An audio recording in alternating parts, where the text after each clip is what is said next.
કૃષ્ણ મિત્રો। તો જો આજે આપણે મસ્ત એક બટેકાના શાકની રેસીપી શેર કરીએ છીએ। તો જો અમે આ રીતે બનાવી છે, તમે કઈ રીતે બનાવો છો કમેન્ટ કરજો। અને આ રીતે જો તમે બનાવશો તો મસ્ત ચટાકેદાર અને એકદમ સ્વાદિષ્ટ શાક બનશે, મસ્ત તીખું તીખું ચટપટું।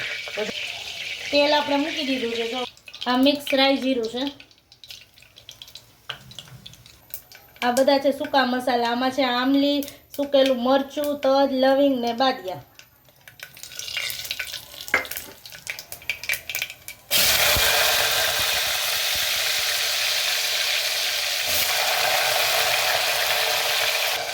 હવે નાખશું આપણે મસ્ત ટમેટું।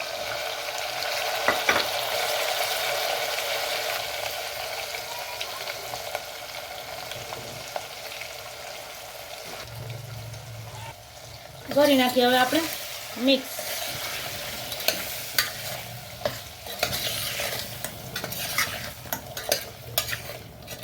તો નાખી દઈશું આમાં આપણે જરૂર મુજબ પાણી।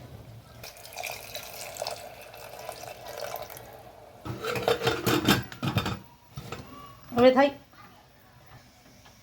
મસ્ત કરી દીધું છે આપણે। હવે શાકને કમ્પ્લીટ અને ખાવા દઈશું મસ્ત। 4 સીટી થઈ જાય એટલે શાક આપણું રેડી થઈ જાય, પછી તમને દેખાડ। જોઈ શકો છો મિત્રો કે જો રેડી થઈ ગયું છે આપણું મસ્ત શાક, તીખું તીખું ચટપટું।